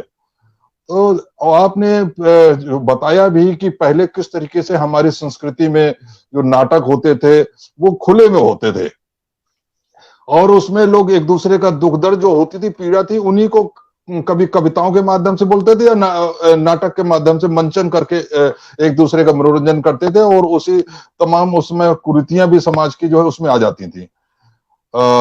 धीमे धीमे जब आपने बताया किस तरीके से वो अब जब उसको दूर किया गया कि हाँ भाई ये समाज इसमें नहीं आएगा या समाज में आएगा तो कहाँ बैठेगा, इस तरह के बंधन लगाए गए, तो वो धीमे धीमे एक वर्ग विशेष के हाथ में चला गया। और आपने सही बोला कि एक मायना ये था कि इसमें काम करने वाले लोगों को हे नजर से देखा जाता था। यहाँ तक कि फिल्मों में भी जब शुरू में लोग जाते थे तो उनको अच्छे घरों की लड़कियां नहीं जाती थी, उनको ये माना जाता था कि जो है बहुत ही निम्न स्तर से आ रही हैं और अक्सर जो है जो क्या कहते हैं कि बहुत सारी जो हीरोइनें पुरानी हैं तो उनका बैकग्राउंड बहुत अच्छा नहीं रहा है, जिसको कि हम मुंह से यहाँ पे कहने पर भी मुझे जो है ठीक नहीं लग रहा है कि मैं उनका बैकग्राउंड बताऊं। लेकिन आज तो स्थिति सुधर गई है। आज तो फिल्मों में भी संभ्रांत घरों की लड़कियां जो इवन सवर्ण जातियों की लड़कियां भी आने लगी हैं, बड़े बड़े पैसे वालों की लड़कियां आने लगी हैं और अच्छे अच्छे घरों के लड़के जाने लगे हैं। तो उस तरीके का परिवर्तन हम उत्तर भारत के जो नाटकों में नहीं देख पाए। फिल्मों में तो आ गया लेकिन नाटकों में नहीं देख पाए। लेकिन मैं यहाँ इसके साथ ही आपका ध्यान इस पर नुक्कड़ नाटक की ओर ले जाना चाहता हूं। जो आपने बोला कि पहले हम खुले में करते थे, वो काम दोबारा शुरू हुआ था 70 के दशक के बाद या 80 के दशक में बड़ी तेजी से। मैंने खुद देखा उस समय नुक्कड़ नाटकों के माध्यम से समाज की जो कुरीतियां थी उनको लोग जो है खुले में मंचन करते थे और 10 मिनट 15 मिनट के नाटक से उसका लोगों को एक अंदर लोगों के अंदर उत्तेजना से पैदा कर देते थे। ये तो क्योंकि सही है, आप किताबों से लोगों को नहीं समझा सकते, आप लंबे भाषणों से नहीं समझा सकते, जो एक 15 मिनट 20 मिनट के नाटक से लोगों को समझा सकते हैं। और मैंने खुद ऐसे नुक्कड़ नाटक देखे। लेकिन दुख इस बात का है या समाज का दुर्भाग्य है कि जो नुक्कड़ नाटक जो एक बहुत अच्छी अच्छा माध्यम हो सकता था, कम पैसे में समाज के अंदर नाटकों के द्वारा एक जागरूकता पैदा करने का माध्यम हो सकता था, वो नाटक जो है नुक्कड़ नाटक, वो एक विचारधारा के तरफ के चारों ओर इर्द गिर्द रहे, वामपंथी विचारधारा के इर्द गिर्द रहे और वही विचारधारा नाटकों में ही रही। क्योंकि जो नाटक में जो काम करते थे वो तो भले ही बहुजन समाज के लोग होते हों, लेकिन जो नाटकों के पीछे जो निर्देशक होते थे वो जो उनकी मानसिकता थी वो वामपंथी मानसिकता वाले जो थे, वो जाहिर है कि वो समाज में जो उच्च जातियां उनके लोग होते थे और उनके लिए जो समाज की समस्याएं हैं वो आर्थिक आधार पर ही हमेशा प्रमुख रही। वो जाति के आधार पर समस्याओं को देखे ही नहीं। जाति का सवाल तो वामपंथियों ने कभी देखा ही नहीं, वो तो अभी देखा है। 4-5 साल पहले ही जाति को उन्होंने एक मुद्दा माना है, पहले तो मुद्दा ही नहीं मानते थे। और जैसे जैसे ये वामपंथी विचारधारा का प्रभाव उत्तर भारत से खत्म हुआ, वैसे वैसे नुक्कड़ नाटक भी खत्म हो गए। जो पहले काम भी करते थे नुक्कड़ नाटक के द्वारा समाज में जागरूकता पैदा करने का, मैंने देखा कि वो लोग जो है सरकार से डोनेशन के चक्कर में लग गए या अपने नाटकों के द्वारा किस तरीके से कहां से आर्थिक मदद मिले इस संबंध में उनके प्रयास ज्यादा लग गए। तो इसलिए उनकी सोच जो कि किसी जमाने में समाज में जागरूकता पैदा करने वाली सोच थी और उसी तरीके के मुद्दों को अपने नाटकों में लेते थे, वो लोग भी जब स्वतंत्र रूप से भी नाटक अब करना शुरू किए तो वो पैसे जहां से आर्थिक मदद मिले, चाहे सरकार से मिले चाहे या फिर समाज से मिले, उस पर ज्यादा लग गए, उनका ध्यान ज्यादा चला गया। तो ऐसे में आपका नजरिया क्या है कि ये नुक्कड़ नाटक क्या इस रंगमंच को, उत्तर भारत के रंगमंच को नुक्कड़ नाटकों के द्वारा जात के सवाल को फिर से उठाया जा सकता है? पहले तो नहीं उठाया गया, आज उठाया जा सकता है कि नहीं उठाया जा सकता, और क्या समस्याएं इसमें आ सकती हैं और उन समस्याओं को कैसे हम सॉल्व कर सकते हैं? हाँ बिल्कुल सही कहा। देखिए दो तरह की संस्कृति तो रहती ही है, एक सत्ता की संस्कृति और एक जो है शोषित लोगों की संस्कृति। बिल्कुल साफ है। अगर मैं नुक्कड़ नाटक पढ़ाता हूं उसके पहले जो है तो सत्ता के साथ जुड़े हुए तब भी आप देखिएगा संस्कृत नाटकों का एक बहुत बड़ा वर्ग, जिसको हम एक आयरनिक रूप में मुख्य धारा के रंगमंच कहते हैं, वो सत्ता के साथ थे। लेकिन ऐसा नहीं है कि आम जनमानस की जो पीड़ा है, उसका दर्द है, उसके बोल को अभिव्यक्त करने के लिए कोई विधाएं नहीं थी। तब भी जो है आप देखेंगे गांव में रहने वाले, गांव के द्वारा ये चीजें उभर के आई हैं। इसलिए लोक नाटकों में, लोक संगीतों में, लोक गीतों में सबसे ज्यादा शोषित दलित के स्वर निकल किसी न किसी रूप में आए हैं। जान दीजिए, आप देश की किसी भाषा में देख लीजिए, उन्होंने धर्म पर अटैक किया है, लोक शैली में करने वाले जो नाटक हैं। और इसके कारण जो इन लोगों की जो कोशिश हुई है सामंती या फ्यूडल लोगों का, उन्होंने उसको विकृत करने की कोशिश की है। लोक शैली को आज उन्होंने इतना विकृत कर दिया है कि लोग नाटक कर रहे हैं, अगर विदेशिया नाटक कर रहे हैं तो लौंडा नाच कर दिया उसको, बताइए। या हमारे देश में, उत्तर प्रदेश में जितने भी श्रम से जुड़े हुए लोगों का जो नृत्य है, उसको उन्होंने जाति से जोड़ दिया। अगर तेली जाति के लोग अगर नृत्य करते थे, तेली लोग मान लीजिए, व्यवसाय से जुड़े हुए लोग, तो उसको विकृत करने के लिए तेलिया नाच कर दिया। कहार जाति के लोगों ने जिस शैली में एक इजाद की थी, अपने अभिव्यक्त करते थे, उसको उन्हें कहारुआ कर दिया। तो ऐसे बहुत, हर जाति में देखिएगा, गांव में मेरी जानकारी के अनुसार पूर्व में जितने भी जाति के लोग हैं, लोक कलाकार हैं, और जो अभिव्यक्त करते थे, और अभिव्यक्त वही पीड़ा करते थे। आज से हजारों साल पहले कोई मार्क्स की विचारधारा हमारे सामने नहीं थी कि केवल पूंजीवाद पर ही अटैक करना है, क्या केवल साम्राज्यवाद पर ही अटैक करना है। नहीं, उन्होंने अपने दर्द को, श्रम को लेकर, जाति को लेकर, बंटवारे को लेकर, ये सब क्लास का जो है सबको गीतों में आप देखेंगे। लोक शैली में आप भिखारी ठाकुर के नाटक देखिए। भिखारी के ठाकुर आजादी से पहले से वो अपने, चाहे विदेशिया हो, गबर गिचोर हो, अपने नाटकों के द्वारा ब्राह्मणवाद पर बहुत चुटीले ढंग से अटैक करते थे और बहुत ही लोकप्रिय ढंग से अटैक करते थे। और उसे अंधविश्वास पर, गंगा स्नान के बहाने अंधविश्वास पर अटैक किया इन्होंने। और गबर घिचोर के द्वारा जो सवाल उठाए गए हैं, तो ये जो है उसको एक खास दृष्टिकोण से उसको विकृत करने की कोशिश की। अब रहा जाति को सवाल को लेकर, जाति को सवाल को लेकर जैसे राजनीति में दो धाराएं थी। अंबेडकर के समय में भी दो धाराएं थी, एक अंबेडकर की धारा थी, दूसरा गांधी की धारा थी। उसका पूरा प्रभाव साहित्य में भी है। आप देखेंगे प्रेमचंद ने जो कहानियां लिखी हैं, उसका सारा निदान, क्योंकि हमारे उत्तर प्रदेश, नॉर्थ इंडिया में ज्यादा प्रभाव गांधी के आंदोलन का था, तो गांधी के आंदोलन के कारण जो है, या अंबेडकर की उपेक्षा की गई।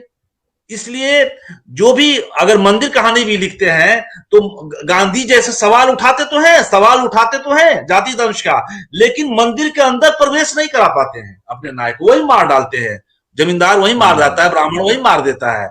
या सदगति देख लीजिए, कफन देख लीजिए, तमाम कहानियों को गांधीवादी नजरिए से देखा गया। इसलिए जैसे गांधी दलितों पर सहानुभूति करने के लिए कहते थे कि हम अपने वर्ण व्यवस्था बरकरार रहेगी और हम उन्हें समझा बुझाकर उनके अंदर जो द्वेष है शूद्रों के प्रति, अछूतों के प्रति, समझाने की कोशिश करेंगे। इसलिए इसी फॉर्मे में आप उस वक्त फिल्म में देखिए, अछूत फिल्में, अछूत कन्या या और भी आजादी के बाद भी उस तरह की फिल्में जो बन रही हैं, एक दो फिल्में जो इस तरह की बनी थी, बिमल रॉय ने बनाई थी, सुजाता और अछूत कन्या, दो बहुत ही रिमार्केबल फिल्म है जो है। उन दोनों फिल्मों में अप्रोच अंबेडकर का नहीं रखा जा रहा है, उसमें हृदय परिवर्तन हो जाता है। अंत में तमाम जो घृणा थी दलितों के प्रति, अंत में एक ऐसा झटका आता है, हृदय परिवर्तन हो जाता है और सब समस्या सॉल्व हो जाती है। जिनकी समस्या सॉल्व ऐसे हो पाई है क्या? जिस तरह से वामपंथ के लोगों ने कहा था कि क्लास स्ट्रगल होगा उसके बाद खत्म हो जाएगा, ये इसका प्रभाव लंबे 40 साल तक पड़ा, 40-50 वर्षों तक। इसलिए जो नाटक उठाए गए, नुक्कड़ नाटक में भी आपने जो कहा है, उसमें अधिकतर सांप्रदायिकता मुद्दा रहा उसमें क्या कहते हैं, किसान के सवालों को उठाया गया, लेकिन किसानों के अंदर, मजदूरों के बीच में जाति या धर्म का जो मामला था उसको जानबूझकर ठेला गया, उसको उठाया नहीं गया उसमें जो है। और अगर किसी ने अगर रखा भी, बहुत सारे नाटक आपको देखेंगे, जैसे श्याम जी ने बताया कि महाभोज, पोस्टर, क्या कहते हैं, मैयत मराठी नाटक है, या क्या एक और द्रोणाचार्य या त्रिपुरारी शर्मा के कुछ नाटक, उन नाटकों में आपको दलित सहानुभूति मिलेगी, समाज को बदलने का। जब अब हम देख रहे हैं 1990 के बाद एक नए तरह की लहर आती है ना, लोग जगने लगते हैं। उत्तर प्रदेश में और पूरे नॉर्थ ईस्ट में एक मान्यवर काशीराम का जो जगह जगह आंदोलन छिड़ने लगता है, और उसके बाद सत्ता जो बहुजन समाज का भी आता है, उससे एक बहुत बड़ा चेतना का प्रसार होता है। तो उस चेतना को, उनके अंदर एकजुटता को आप किसी नाटकों में आप नहीं देखेंगे कि दलित एकजुटता, दलित चेतना, दलित प्रतिरोध, दलित प्रतिकार, ऐसे नाटक में ऐसे फोर्स को लाने की कोशिश किया जाए। ये लाने की कोशिश जानबूझकर रोकने की कोशिश की गई है। आप कर्नल फिल्म की जो मैं चर्चा कर रहा हूं, उस फिल्म में केवल सहानुभूति नहीं है, वो प्रतिरोध भी खड़ा कर रहा है वो निर्देशक जो है। और धनुष पूरा मुसहर और सुअर पालने वाली जो जाति का, उन लोगों ने अंत में प्रतिरोध की भूमिका में आते हैं और टकराते हैं, पूरा सिस्टम से टकराते हैं। तो ये जो वर्तमान जो रंगमंच है, नुक्कड़ नाटक का भी जो आंदोलन है, उसमें इन समस्याओं को लाने से बचा गया। और इसलिए चाहे वो सत्ता का जो कांग्रेस का सत्ता पर जो वर्चस्व था, और एक खास तरह की उनकी एक दृष्टि थी, है ना, फ्लेक्सिबल दृष्टि थी और एक मार्क्सवादी दृष्टि थी, वो दोनों दृष्टियों ने नुक्कड़ नाटक को डाइल्यूट कर दिया, सत्ता का पोषक बना दिया। और आज स्थिति ये है कि नुक्कड़ नाटक जो प्रतिरोध का था, आज वो सत्ता के साथ में है। बहुत कम लोग ऐसे हैं जो नुक्कड़ नाटक अपने प्रतिरोध के कर रहे हैं। हमें लगता है कि अब एक दलित थिएटर खड़ा करने की, और दलित थिएटर जो होगा, जरूरी नहीं कि हमारा मुख्य धारा का रंगमंच जैसा होता, अभिजन रंगमंच, उसी तरह का हो। एक दलित थिएटर क्यों, बहुजन थिएटर क्यों नहीं? वो देखिए, बहुजन भी नाम रखा जा सकता है, इसमें मेरी कोई आपत्ति नहीं है, क्योंकि एक बहुत दिनों से ये एक आम प्रचलन में है, ये एक लंबे समय से आ रहा है। और दलित का दायरा भी बड़ा ही है, उसमें बहुत उन्होंने संकीर्ण करके नहीं रखा था। मराठी थिएटर से जो चला आ रहा है दलित साहित्य, माने उसी की तर्ज पर है ये। अगर इसमें आगे बहुजन थिएटर भी अगर जोड़ा जाए तो मेरी कोई इस पे आपत्ति नहीं है। दलित थिएटर का ही मतलब वो भी है कि 85% जो है उसमें दलित जाति के आधार पर और अर्थ के क्या कहते हैं जो शोषित हैं, उसमें मैक्सिमम आएंगे। तो बहुजन में तो बहुत बड़ा संख्या जा रही है। तो हमारा मकसद मतलब वही है, लेकिन टर्मिनोलॉजी में जो है, टर्मिनोलॉजी में इस्तेमाल अभी यही ज्यादा चल रहा है, इसलिए साहित्य में, हिंदी साहित्य में भी यही शब्द ज्यादा है। तो आप इसे दलित कह ले या बहुजन थिएटर कह ले, तो वो सारा दायरा में है। तो उनका कैसा थिएटर होगा, हो सकता है कि आने वाले दिनों में अब वो गांव में नाटक करें और उसके विषय जो है अब इसी तरह को उठाए जाएंगे। हो सकता है कि विषय क्या कहते हैं, आगरा में जो सवाल, आगरा में जिस तरह से दलित महिला को, अछूत महिला को जलाने नहीं दिया गया और उसके लाश को फेंक दिया गया, या हरदोई में जिस तरह से घटना हो रही है, ऐसे घटनाओं की कोई कमी नहीं है। ऊना में जैसे सवाल हो रहे हैं, ऐसे घटनाओं पर भी हमें फोकस करने की जरूरत है। या दलितों को अभी भी घोड़ी पर चढ़ने नहीं दिया जा रहा है, ये सबसे बड़ा आयरनी है हमारे समाज में। और ये ऐसे विषय हैं जिसपे मुझे ऐसा लगता है हस्तक्षेप, सांस्कृतिक हस्तक्षेप करे। अब ये कि हमारा जो फॉर्मेट होगा वो नया फॉर्मेट होगा, जरूरी नहीं है कि हमारा फॉर्मेट जैसे अभिजन रंगमंच का होगा। गांव में तो हमें उस तरह का ऑडिटोरियम मिलेगा नहीं, तो अब जो है हो सकता है कि पंचायत में कोई ऐसा चबूतरा हो, मैदान हो, खलिहान हो, जो हमारे पास लाइट है, अब चूंकि साइंस के साथ अब वैसा भी नहीं लगा कि बिजली नहीं है। आप बिजली नहीं है तो लोग जब दुकान में बेचने के लिए छोटे छोटे बल्ब, चाइनीज बल्ब लगाकर अपने सामान को बेचते हैं। तो हम नए नए इजाद कर सकते हैं, अपने थिएटर में भी लाइट भी जोड़ सकते हैं, माइक भी जोड़ सकते हैं, क्या कहते हैं, माइक्रोफोन भी इस्तेमाल कर सकते हैं, मेकअप भी इस्तेमाल कर सकते हैं, जो भी अपनी कहानी को कम्युनिकेट करने के लिए। तो कम्युनिकेट करने के लिए जो भी हमारे सामने रास्ते होंगे और ऐसे ऐसे विषय आएंगे, शंभुक ऐसे विषय हमारे सामने आएंगे, एकलव्य आएगा हमारे सामने, विषय आएगा, और हमारे सामने क्या कहते हैं मायानंद बलिदान, राम राज्य पर बहुत बड़ा सवाल खड़ा किया जा सकता है। तो ऐसे जो नाटक पिछले दिनों लिखे गए हैं, चाहे माता प्रसाद ने लिखे हों, चाहे सूरजपाल चौहान ने लिखे हों, या नैमिष राय जी ने हेलो कॉमरेड, या और भी बहुत हमारे साथी जो हैं, सूरज बड़तिया का भी नाटक इन्होंने किया था, श्याम जी ने बहुत अच्छे ढंग से किया था, क्या कहते हैं कॉमरेड का बक्सा। तो ऐसे ऐसे नाटक लोग लिख रहे हैं, और ये नाटक जो अभी जो 90 के बाद की जो धारा है, 90 के बाद वाला जो रंगमंच है, उस रंगमंच में केवल सहानुभूति का स्वर नहीं रहेगा। अब पॉलिटिकल रूप से सचेत हो गए हैं, शैक्षिक रूप से सचेत हो गए हैं। जो शैक्षिक रूप से सचेत हो गए हैं, एकजुट हो गए हैं, हर स्तर पर एक मोर्चा बन गया है उनका, तो उस मोर्चे पर सब लोग एक अपनी लड़ाई लड़ेंगे। और वो लड़ाई क्या कहते हैं, एक सांस्कृतिक जो लड़ाई होगी, वो सांस्कृतिक लड़ाई, उसका सौंदर्य बोध भी जो है, उसका सौंदर्य शास्त्र भी जो है नए तरह का होगा। जरूरी नहीं कि जैसे हिंदुवादी रंगमंच है या ब्राह्मणवादी रंगमंच है, जिस तरह से उसमें नायकों को महिमा मंडित की जाती है, मिथकों को महिमा मंडित की जाती है। पारसी थिएटर में क्या कहते हैं आप, पारसी थिएटर में एक लंबी परंपरा रही है जिसमें धार्मिक मिथकों को लाकर उसको महिमा मंडित किया गया है, और महिमा मंडित के बहाने एक तरह से हिंदुत्व और ब्राह्मणवाद को ही मजबूत किया गया है। इसलिए अब हमें नए मिथक गढ़ने होंगे, नए नायक गढ़ने होंगे, नए कहानियों को ढूंढना होगा, नए नए कहानियों को, और कहानियां लोग ढूंढ रहे हैं।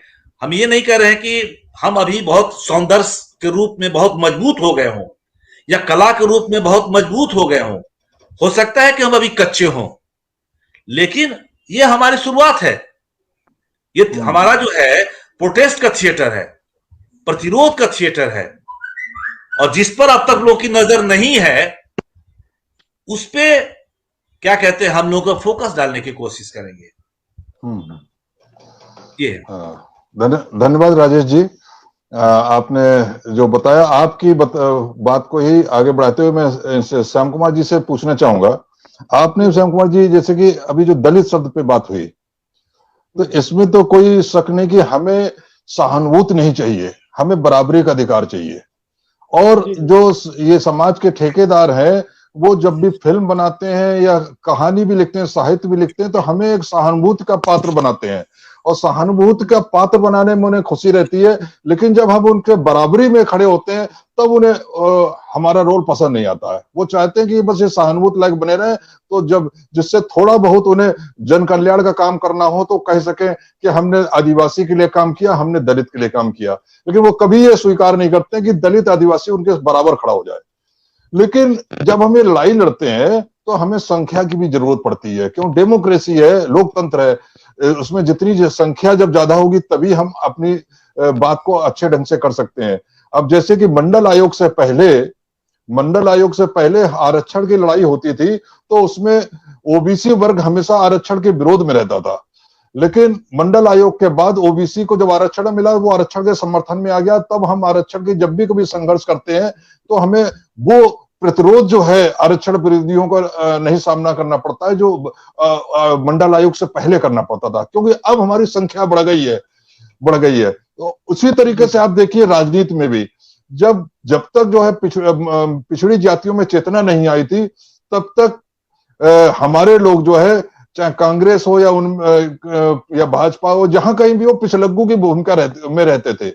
जब ओबीसी में चेतना आई, और ओबीसी को और खास और जातीय चेतना आई, और उनको ये लगा कि उनका दोस्त जो है एससी है, तो जब इस तरह के समाज पैदा हुए, जातीय राजनीतिक पार्टियां पैदा हुई, चाहे बिहार में ले लीजिए या उत्तर प्रदेश में ले लीजिए, तो एससी और ओबीसी साथ आने लगा। और ऐसे में ही मान्यवर काशीराम जी का भी आंदोलन उसी समय शुरू हुआ और उन्होंने इन दोनों को मिला के बहुजन शब्द रखा।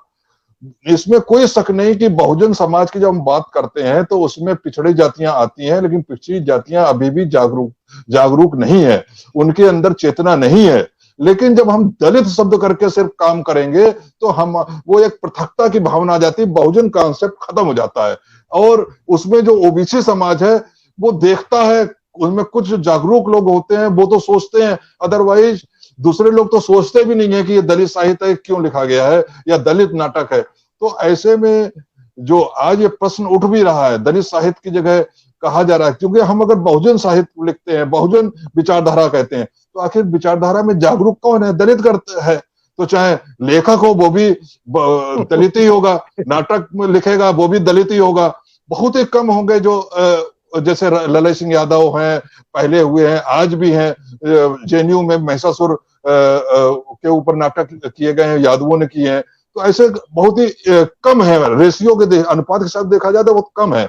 ज्यादातर जो है एससी है। लेकिन बहुजन शब्द लिख देने बना देने से हमारा दायरा बढ़ जाता है और हमारे संघर्ष को जल्दी आगे पहुंचा सकता है। तो इस संदर्भ में आप अपने विचार बताएं। आपको एक और उदाहरण आपको दूंगा, एक उदाहरण दूंगा कि जैसे कि आपने संबुक की हत्या का जिक्र किया था। रामस्वरूप वर्मा ने, जो कि अर्जंग संघ जिन्होंने बनाया था और चरण सिंह की गवर्नमेंट में डिप्टी मिनिस्टर भी रहे थे, और तो अर्जंग संघ उन्होंने बनाया, तो अर्जंग संघ के बैनर तले वो नाटक संबुक के ऊपर करते थे। उनका जो कुर्मी समाज से थे और कुर्मी समाज के अंदर चेतना आज भी नहीं है, तो उस समय तो बहुत कम थी, लेकिन उनका विरोध होता था और लोग कहते थे ये पता नहीं क्या जो है हमारी जात में है, लेकिन फालतू के काम करता रहता है। लेकिन जब संबुक के ऊपर नाटक मंचन हुए और जब सवर्ण समाज ने उनके नाटकों पर उनके नाटक स्थलों पे हमला किया, उनके माइक वाइक तोड़ दिए गए, तब कुर्मी समाज के लोग बंदूकें लेके और लाठियां लेके उनकी रक्षा के लिए पहुंच गए। तो ये एक एकता आती है, इस तरीके की शब्दों का एक रणनीतिक रूप भी है और वैचारिक आधार भी हमारा व्यापक बनता है। तो आप अब अपने विचार दें। नहीं, इसको आपने बिल्कुल सही कहा कि इसको हमें दो तरीके से अभी पहले एनालाइज करना पड़ेगा। जैसे आपने दलित और बहुजन की बात कही, तो इसको सबसे पहले बाबा साहब ने भी बहुत पहले उठाया और ज्योतिबा फुले ने भी उठाया, क्योंकि अछूत और सछूत ये दोनों का बड़ा वो है कि अछूत जो जिसको छुआ नहीं जा सकता, और सछूत वो जो जिसको छुआ जा सकता है, जिसकी एंट्री घर के अंदर तक एंट्री है। तो वो उसमें जो है ज्यादातर जो हमारा ओबीसी का तबका और दलित में जो जिसको छुआ नहीं जा सकता ये तबका, तो ये सब चीजें किसी और की गढ़ी हुई नहीं है। ये बहुत जानबूझ करके जो बहुजन तबके का जो ओबीसी तबका था उसको बहुत दूर तक दूर हटाने का भी काम इन्हीं लोगों ने किया, जो लोग नाटक में दलित सवालों को लेकर और बहुजन सवालों को लेकर नहीं आना चाहते थे, उनको बहुत सालों तक गुमराह भी रखा। अब ये कुछ उदाहरण हम लोग के सामने निकल कर आया, जिसमें आपने अभी रामस्वरूप वर्मा जी का नाम लिया। रामस्वरूप वर्मा जी, उधर आपके बिहार में जयदेव बाबू, इनको लेनिन कहा जाता था उस समय, बिहार का लेनिन। और उसके बाद यहाँ पर सोनेलाल पटेल जी, उत्तर प्रदेश में सोनेलाल पटेल जी ने भी आंदोलन रहा। तब जब इन जैसे लोगों के बीच में से इन जातियों के, जैसे ललन सिंह यादव, मैं आपको बताऊं, ललन सिंह यादव जी को तो बहुत से जो यादव समाज के लोग हैं वो मानने को तैयारी नहीं थे शुरुआत में। शुरुआत में तो ना उनकी विचारधारा को, ना उनके नाटकों को, ना उनकी चीजों को मानने को तैयारी नहीं थे।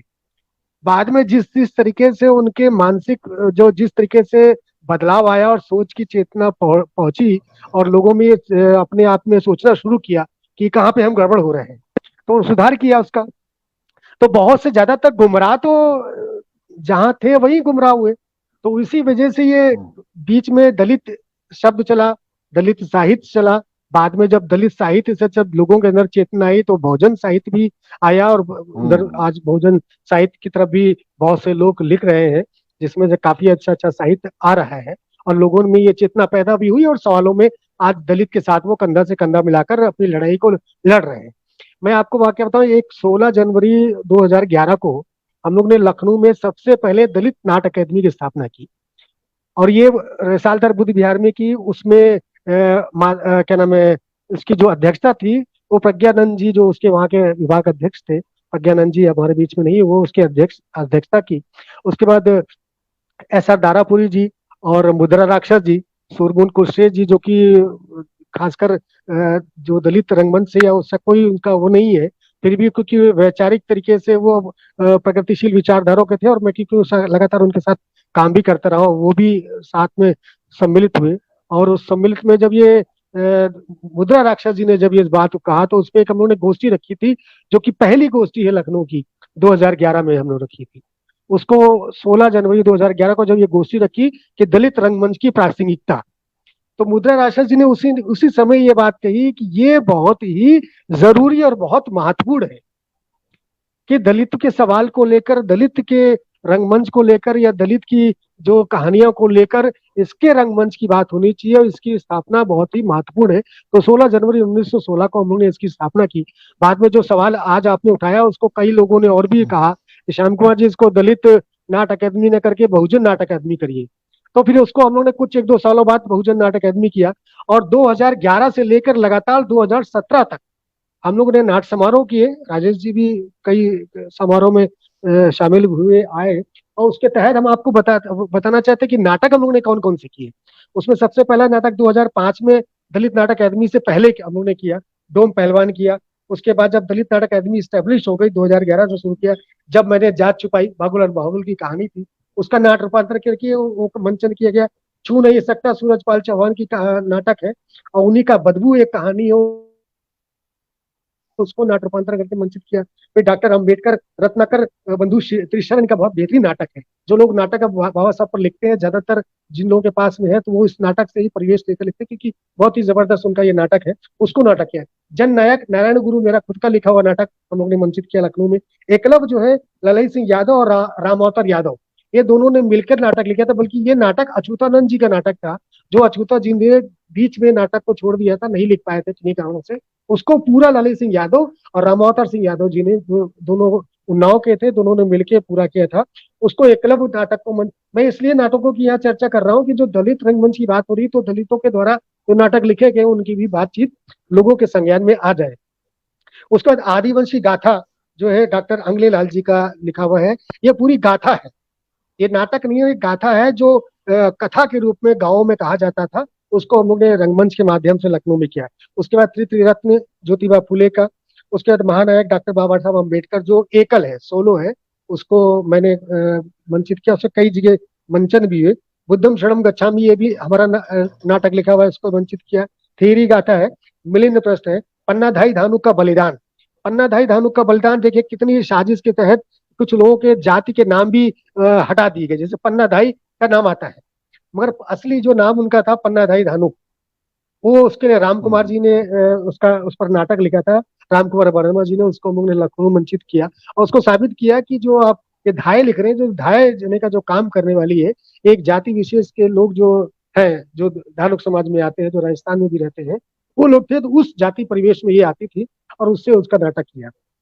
उसके बाद जो आपने अभी राजेश जी ने भी सवाल किया कि जो आज के तरह में जो घटनाएं हो रही हैं, उसको कंडम करने के लिए क्या, आपको याद होगा 23 मार्च 2014 में एक घटना घटी थी भगाड़ा में वो दलित लड़कियों के साथ में, जिस तरीके से वो लड़कियों के साथ में बलात्कार हुआ, और वो दिल्ली से लेकर और वहां तक हरियाणा में अपने धरने पर बैठी रही, और लोगों ने किसी तरीके से सुनवाई नहीं की। तो उसको HL दुसाद जी ने और प्रमोद रंजन जी ने इसका पूरा जो है कलेक्शन करके सारी चीजें वो एक पुस्तक के रूप में लाए थे। इसको हम लोग ने लखनऊ में मेंशन किया, भगाड़ा की महिलाएं। उसके बाद हीरे की पहचान भी रत्नाकर जी का है। उसके बाद माता प्रसाद जी ने जो बहुत जबरदस्त नाटक लिखे, उसमें हम लोग सारे ज्यादातर मैंने 3 नाटक उनके मंचित किए। हाँ। महादानी राजा बलि।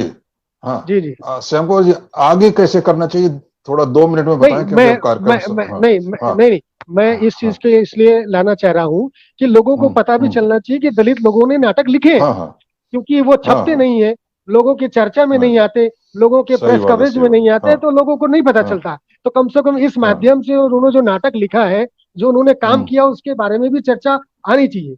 जिस तरीके से आप देखिए इनका एक नाटक बहुत फेमस है, बहुत लोगों ने करने से मना भी किया, माता प्रसाद जी का दिल्ली की गद्दी पर खुसरो भंगी। ये बहुत महत्वपूर्ण अच्छा। नाटक उनका है, दिल्ली की गद्दी पर खुसरो भंगी। उन्होंने टाइटल ही ये नाटक का है। उसको लखनऊ में हम लोग ने मंचित किया, उसमें बहुत से लोगों ने ऑब्जेक्शन भी किया कि भाई ये भंगी क्यों लिखा गया है। तो माता प्रसाद जी भी थे उसमें, और माता प्रसाद जी नाटक देखने भी आए, ये सब चर्चा होती रही। चलिए, ये तो अब एक इसलिए मुझे परिचय कराना जरूरी था, क्योंकि कम से कम जो दलित लोग लिख रहे हैं उसका दलित लोग भी नहीं जानते कि कौन दलित हम्म। क्या नाटक लिख रहा है या कौन बहुजन क्या नाटक लिख रहा है। हम खाली मुख्य धारा चिल्लाते चिल्लाते उन्हीं लोगों को हाईलाइट करते हैं, उन्हीं लोगों को साथ में लेकर आते हैं जो आपके बारे में एक तनिक भी सोचने को नहीं चाहते। वो अपना काम कर रहे हैं, और मैंने आज भी कहा और अभी भी कह रहा हूं कि हमारी लड़ाई जो लड़ाई है वो सांस्कृतिक लड़ाई है। जब सांस्कृतिक लड़ाई में हम्म। हम जाएंगे तो राजनीतिक लड़ाई हमारे अपने आप बदल जाती है। और सारी जो लड़ाइयाँ अभी भी तक चल रही है, चाहे आपको ज्योतिबा फूले से लेकर काशीराम जी तक का जो आंदोलन है, वो सांस्कृतिक से लेकर सत्ता के गलियारे तक की लड़ाई है। जब हम सांस्कृतिक सांस्कृतिक परिवर्तन लाएंगे तो जो बातें हमारी है वो सत्ता के गलियारे तक भी जाएगी।